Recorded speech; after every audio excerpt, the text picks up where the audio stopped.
Bismillahirrahmanirrahim. In our last class, we discussed the auto transformers. Today we will talk about the parallel operation of single phase transformers and we will discuss the three phase transformers. So the first topic is parallel operation of single phase transformers. कि हम single phase transformers को parallel में किस तरह connect करेंगे और transformers को हम पैरेलल में क्यों कनेक्ट करते हैं. So, two transformers are said to be connected in parallel if the primary windings are connected to supply bus bars and secondary windings are connected to load bus bars. Like, अगर हम इसी figure को देख लें तो इसी figure में हमारे पास दो ट्रांसफार्मर्स है, transformer A and transformer B. अब इन दो ट्रांसफार्मर्स को हम पैरेलल में किस तरह कनेक्ट करेंगे. So we have the primary bus bar and we have the secondary bus bar. What is actually a bus bar? A bus bar is actually a common line operating at the constant voltage. बस बार हमारे पास एक common line होता है जो एक constant voltage पे operate करता है. तो जब हम ट्रांसफार्मर्स को पैरेलल में ऑपरेट करेंगे, पैरेलल में कनेक्ट करेंगे, तो हम क्या करेंगे कि जो सेम पोलैरिटी के टर्मिनल्स हैं वो हम सेम बस बार के साथ कनेक्ट करेंगे. I am repeating it again कि जो सेम पोलैरिटी के टर्मिनल्स हैं वो हम सेम बस बार के साथ कनेक्ट करेंगे. Like these are actually the same polarity terminals. तो हम इसी बस बार के साथ कनेक्ट करेंगे और ये जो पोलैरिटी टर्मिनल्स हैं वो हम इसी बस बार के साथ कनेक्ट करेंगे. इन सिंपल वर्ड्स हम ये कह सकते हैं कि वी हैव द पॉजिटिव बस बार, वी हैव द नेगेटिव बस बार. तो जो पॉजिटिव पोलैरिटी के टर्मिनल्स हैं वो हम पॉजिटिव बस बार के साथ कनेक्ट करेंगे और जो नेगेटिव पोलैरिटी के टर्मिनल्स हैं वो हम नेगेटिव बस बार के साथ कनेक्ट करेंगे. I am talking about the single phase transformer. इसी तरह we have the secondary side. So जो सेम पोलैरिटी के टर्मिनल्स है वो हम सेम बस बार के साथ कनेक्ट करेंगे. हम सेम पोलैरिटी के टर्मिनल्स सेम बस बार के साथ क्यों कनेक्ट करते हैं. वो इसीलिए कि अगर हम डिफरेंट पोलैरिटी के टर्मिनल्स सेम बस बार के साथ कनेक्ट करेंगे तो जो ईएमएफ्स होंगे, मतलब जो सेकेंडरी ईएमएफ्स है वो एक दूसरे को ऐड करेंगे. So it means that there will be a large circulating current in the secondary side and that can easily damage our transformer. अगर हम different polarities के terminals आपस में कनेक्ट करते हैं तो क्या होगा that the EMFs will be additive. मतलब अगर मैं सेकेंडरी साइड की मिसाल लूं तो अगर मतलब जो डिफरेंट पोलैरिटीज के टर्मिनल्स है वो हम आपस में कनेक्ट कर लें तो यहाँ पे जो ईएमएफ्स जनरेट हो रहे हैं, यहाँ पे जो ईएमएफ्स इंड्यूस हो रहे हैं वो एक दूसरे को ऐड करेंगे और जिसकी वजह से सेकेंडरी साइड पे लार्ज सर्कुलेटिंग करंट्स प्रोड्यूस होंगे जो हमारे ट्रांसफार्मर्स को इजीली डैमेज कर सकते हैं. सो this is actually the parallel operation of single phase transformers. कि सिंगल फेज ट्रांसफार्मर्स को हम पैरेलल में किस तरह कनेक्ट करते हैं. Now here the question arises that why do we connect single phase transformers in parallel? कि हम ट्रांसफार्मर्स को पैरेलल में कनेक्ट क्यों करते हैं. So the first reason is that जब हम ट्रांसफार्मर्स को पैरेलल में कनेक्ट करते हैं और फिर बस बार्स के थ्रू हम लोड को सप्लाई देते हैं. So अगर एक ट्रांसफार्मर फेल भी हो जाए so our load will not be interrupted.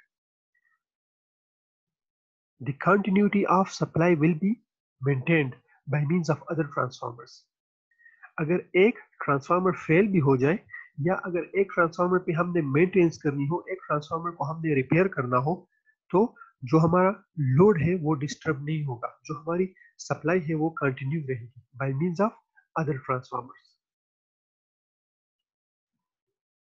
Apart from that, let's suppose we are connecting three transformers in parallel और जो हमारा लोड है वो इंक्रीज कर जाता है, उसकी जो कैपेसिटी है वो इंक्रीज कर जाती है ट्रांसफार्मर्स की कैपेसिटी से.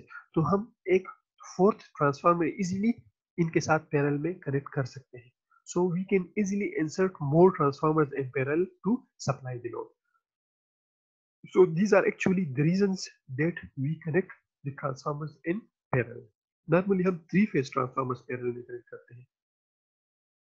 So the wrong connections may result in a dead short circuit. and primary transformers may be damaged unless protected by fuses or circuit breakers.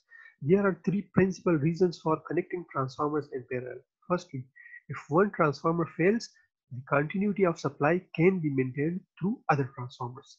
Secondly, when the load on the substation becomes more than the capacity of the existing transformers, another transformer can be added in parallel. Thirdly, any transformer can be taken out of the circuit for repair or maintenance without interrupting the supply to the consumers. So these are actually the principal reasons for connecting transformers in parallel. Conditions for satisfactory parallel operation.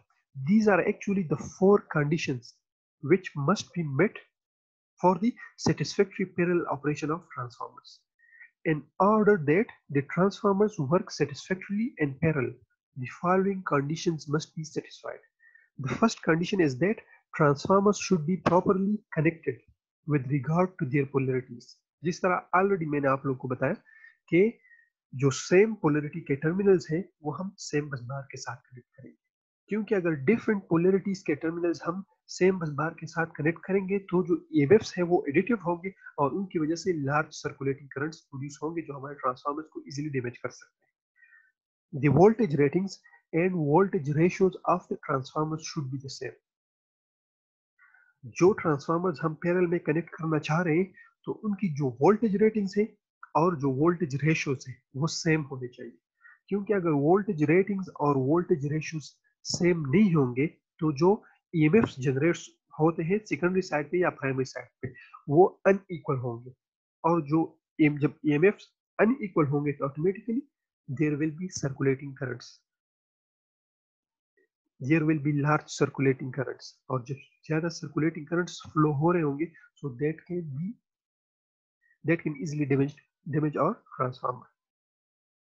I'm repeating it again that the voltage ratings and voltage ratios of the transformers should be the same. अगर voltage ratings और voltage ratios same नहीं होंगे तो जो EMF generate होता है secondary side पे या प्राइमरी साइड पे, हम नॉर्मली सेकेंडरी साइड की मिसाल लेते हैं, तो जो सेकेंडरी साइड पे जो EMF जनरेट होंगे वो अनइक्वल होंगे, वो सेम नहीं होंगे. जब ईएमएफ सेम नहीं होंगे तो automatically there will be large circulating currents that can easily damage our transformer. The per unit or percentage impedances of the transformer should be equal. जो ट्रांसफार्मर्स हम पैरेलल में कनेक्ट करना चाह रहे हैं उनका जो परसेंटेज इम्पीडेंस है या per unit impedance those must be the same, those must be equal, क्योंकि अगर पर यूनिट इम्पीडेंसेस ट्रांसफार्मर्स के सेम नहीं होंगे so they will not share equal loads, वो इक्वल लोड शेयर नहीं कर सकेंगे. एक का परसेंटेज या पर यूनिट इम्पीडेंस कम है, दूसरे का परसेंटेज या पर यूनिट इम्पीडेंस ज्यादा है, तो ऑटोमेटिकली जो लोड वो शेयर कर रहे हैं तो वो अनइक्वल होंगे, दे will not share equal loads, तो ऑटोमेटिकली उसकी वजह से जो हमारे ट्रांसफार्मर्स है वो ओवरलोड करेंगे.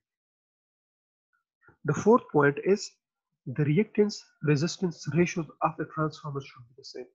जो ट्रांसफार्मर्स हम पैरेलल में कनेक्ट करना चाह रहे हैं उनका जो रेजिस्टेंस है या रिएक्टेंस है, रेजिस्टेंस रिएक्टेंस रेशियोज वो सेम होने चाहिए, क्योंकि अगर रेजिस्टेंस रिएक्टेंस रेशियो सेम नहीं होंगे तो पावर फैक्टर सेम नहीं होगा. मतलब जो ट्रांसफार्मर्स लोड को फीड कर रहे हैं, जो ट्रांसफार्मर्स लोड को शेयर कर रहे हैं उनका जो पावर फैक्टर है वो सेम नहीं होगा. So these four conditions must be met while connecting transformers in parallel. So this was all about the parallel operation of single phase transformers. Now let's discuss about the three-phase transformers. A three-phase system is used to generate and transmit electric power. Three-phase voltages are raised or lowered by means of three-phase transformers. जो हमारा system है that is actually the three-phase system. मतलब जो हमारी generation होती है, transmission होता है, that is in the form of three phase.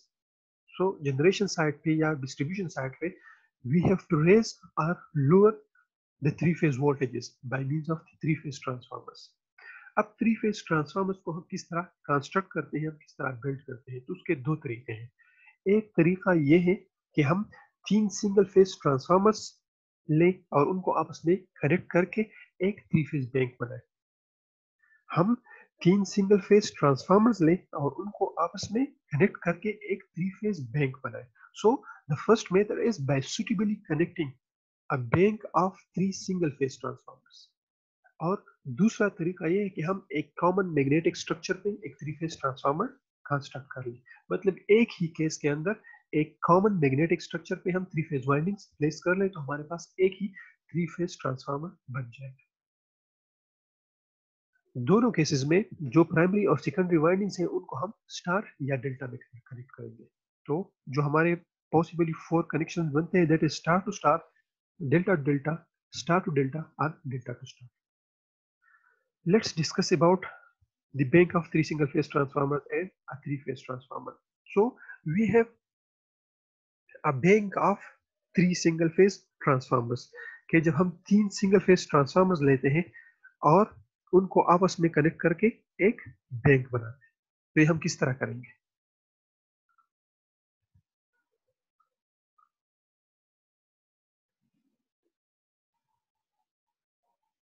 We have three single phase transformers. We have three single phase transformers. इनका जो प्राइमरी साइड है वो हमने स्टार में कनेक्ट किया हुआ है और जो सेकेंडरी साइड है उनको हमने डेल्टा में कनेक्ट किया हुआ है. तो इससे हमारे पास एक थ्री फेज बैंक बन गया है. हमने क्या किया है कि तीन सिंगल फेज ट्रांसफार्मर्स लिए हैं. We have three single phase transformers और इन तीन सिंगल फेज ट्रांसफार्मर्स को आपस में कनेक्ट करके हमने एक थ्री फेज बैंक बनाया हुआ है. मतलब जो प्राइमरीज हैं उनको हमने स्टार में कनेक्ट किया हुआ है और जो सेकेंडरीज हैं उनको हमने डेल्टा में कनेक्ट किया हुआ है. Like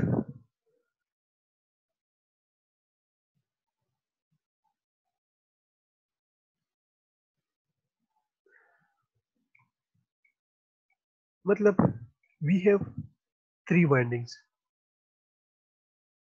one two three. इन वाइंडिंग्स को मैं नाम देता हूँ one two three four five six. अब इन तीन वाइंडिंग्स को मैं स्टार में किस तरह कनेक्ट करूंगा और डेल्टा में किस तरह कनेक्ट करूंगा. तो अगर हम इसी स्टार कनेक्शन को देख लें we have three windings one two three. So it means that if this is मतलब ये हमारे पास एक स्टार कनेक्शन है. So this is one two, this is three four, this is five six. तो जो टू फोर और six point है उनको हम आपस में कनेक्ट करते हैं और वन थ्री और फाइव से हम कनेक्शंस लेते हैं. तो जो टू फोर और सिक्स पॉइंट है उनको हम आपस में कनेक्ट करेंगे तो हमारे पास न्यूट्रल पॉइंट बन जाएगा और वन थ्री और फाइव ये हमारे पास तीन फेजेस बन जाएंगे. सो this is actually the star connection. Okay, we have one two three four five six. तो जो टू फोर और सिक्स पॉइंट है इनको हमने आपस में कॉमन किया हुआ है तो हमारे पास न्यूट्रल पॉइंट बन जाता है और वन थ्री और फाइव से हम कनेक्शंस लेते हैं तो हमारे पास तीन फेजेस बन जाते हैं. So we have the four connections, three phases और एक हमारे पास neutral. So this is actually the star connection. अब डेल्टा कनेक्शन को हम किस तरह बनाते हैं. सो वही वाइंडिंग्स है one two three four five six. ये तीन वाइंडिंग्स है सेकेंडरी साइड पे one two three four five six. तो हम क्या करते हैं टू और थ्री को आपस में कनेक्ट करते हैं, फोर और फाइव को आपस में कनेक्ट करते हैं, सिक्स और वन को हम आपस में कनेक्ट करते हैं. तो सिक्स और वन से एक कनेक्शन, टू और थ्री से दूसरा कनेक्शन और फोर और फाइव से तीसरा कनेक्शन. तो हमारे पास डेल्टा कनेक्शन बन जाता है. Delta connection like one two one two three four five six. तो टू और थ्री को हम आपस में कनेक्ट करते हैं, एक लाइन लेते हैं. फोर और फाइव को आपस में कनेक्ट करते हैं, दूसरा कनेक्शन लेते हैं और 6 और 1 को हम आपस में कनेक्ट करते हैं और तीसरा कनेक्शन लेते हैं। 2 और 3, 4 और 5, 6 और 1, एक दूसरा फेज तीसरा phase. So this was all about the star and delta connection कि हम स्टार कनेक्शन किस तरह बनाते हैं, डेल्टा कनेक्शन किस तरह बनाते हैं। अब ये याद रखें that the primary side is connected in star, the secondary side is connected in delta. So we have the star connection, we have the delta connection. अब यहाँ पे देख लें कि स्टार कनेक्शन में जो लाइन वोल्टेज है या फेज टू फेज वोल्टेज है, this is actually the phase to phase voltage. एक हमारे पास ये फेज है, एक हमारे पास ये फेज है। So V is actually the phase to phase voltage या line voltage. I is the line current, I is the line current and V is the line voltage are phase to phase voltage। एक हमारे पास होता है line current, एक हमारे पास होता है phase current. एक हमारे पास होता है लाइन वोल्टेज, एक हमारे पास होता है phase voltage. Phase voltage is actually the voltage between a phase and a neutral. Phase और न्यूट्रल के बीच जो वोल्टेज होगा that will actually be the phase voltage. और एक हमारे पास होता है लाइन वोल्टेज, जो दो फेजेस के बीच जो वोल्टेज होता है that is actually the line voltage. I is the line current and एक हमारे पास होता है लाइन करंट जो लाइन में से फ्लो कर रहा है, this is actually the line current. और एक हमारे पास होता है फेज करंट जो फेज में से फ्लो कर रहा होता है। अब अगर हम स्टार कनेक्शन को देख लें तो स्टार कनेक्शन में जो लाइन करंट है वही फेज करंट है। So in case of star connection the line current will be equal to the phase current in case of star connection. Where is जो हमारे पास लाइन वोल्टेज है, line voltage is actually the voltage between phase to phase. जो हमारे पास line voltage है वो phase voltage के इक्वल नहीं है। Phase voltage is actually the voltage between a phase and a neutral. It means that the phase voltage is less than the line voltage. So what will be the relation between the phase voltage and line voltage in case of star connection? So in case of star connection, the line voltage will be equal to under root 3 into the phase voltage. Or we can say that the phase voltage will be equal to the line voltage divided by under root 3. So the phase voltage is equal to the line voltage divided by under root 3. So this was in case of star connection. Okay, star connection में line current will be equal to the phase current and the line voltage will be equal to under root 3 into the phase voltage. In case of delta connection में जो phase voltage है वो line voltage है, जो phase voltage है that is equal to the line voltage, whereas जो phase current जो line current है that is not equal to the phase current, मतलब वो यहाँ पे divide हो रहा है क्योंकि ये phase current है, this is actually the phase current or this is actually the phase current or this is actually the phase current, लेकिन जो line current है वो phase current के equal नहीं है। So in case of delta connection the phase voltage is equal to the line voltage, but the line current is equal to under root 3 into the phase current, या the phase current is equal to the line current divided by under root 3 in case of delta connection. I am repeating it again. In case of star connection, the line current is equal to the phase current. The line voltage is not equal to the phase voltage, but the line voltage is equal to under root 3 into the phase voltage. In case of delta connection, the phase voltage is equal to the line voltage. मतलब voltage is same होते चाहे वो phase voltage हो या line voltage हो, but the line current is not equal to the phase current. The line current will be equal to under root 3 into the phase current. Yeah, the phase current will be equal to the line current divided by under root.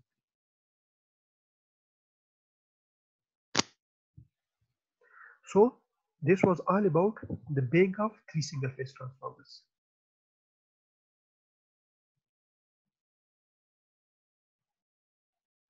Now let's talk about the three phase transformers. Okay, जब हम एक common magnetic structure पे three phase windings place करते हैं, जब हम एक common magnetic structure पे three phase windings place करते हैं, so if we look at figure number 1, यहाँ पे हमने क्या किया हुआ है कि 3 हमने कोर टाइप ट्रांसफार्मर्स लिए हुए हैं और एक ही लेन पे हमने प्राइमरी वाइंडिंग्स और सेकेंडरी वाइंडिंग्स प्लेस की हुई है. We have the primary and secondary windings, we have the primary and secondary windings and we have the primary and secondary windings. और जो अनवाउंड लेग है या लैम्प है उनको हमने आपस में जोड़ा हुआ है. बट याद रखें that the sum of the three phase currents will always be equal to 0. So it means that कि जो unwound lamp है इसमें sum of currents 0 है. It means that the sum of fluxes will also be 0 in the unwound lamp. तो हम क्या करते हैं कि इसी unwound lamp को हम eliminate करते हैं और हम सिर्फ एक ही लैम्प लेते हैं. So we have a common magnetic structure.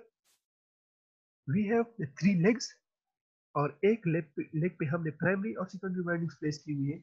दूसरे लेग पे भी हमने प्राइमरी और सेकेंडरी वाइंडिंग्स प्लेस की हुई है और तीसरे लेग पे भी हमने प्राइमरी और सेकेंडरी वाइंडिंग्स प्लेस की हुई है. अनलाइक दिस स्ट्रक्चर, इस स्ट्रक्चर में जो अनवाउंड लैम्प है, this unwound lamp will actually give the return path for the flow of flux. लेकिन चूंकि सम ऑफ फ्लक्स जीरो होंगे तो यहाँ पे जो मेन फ्लक्स होगा, जो फ्लक्स होगा वो भी जीरो होगा. तो इसलिए इसी अनबाउंड लैम्प को हम एलिमिनेट करते हैं और हम सिर्फ ये तीन लैम्प्स लेते हैं, 1, 2 और 3. हम सिर्फ तीन लैम्प्स लेते हैं और हम एक इससे एक कॉमन मैग्नेटिक स्ट्रक्चर बना लेते हैं. So we have a common magnetic structure और उसी कॉमन मैग्नेटिक स्ट्रक्चर के ऊपर हम windings, three phase windings place करते हैं. तो हमारे पास एक थ्री फेज ट्रांसफार्मर बन जाता है. In this case the two legs will give the return path for the first leg. मतलब अगर इसी लिम्ब में या लेग में 5 फ्लक्स फ्लो हो रहा है, so the other two limbs will give or will offer the return path.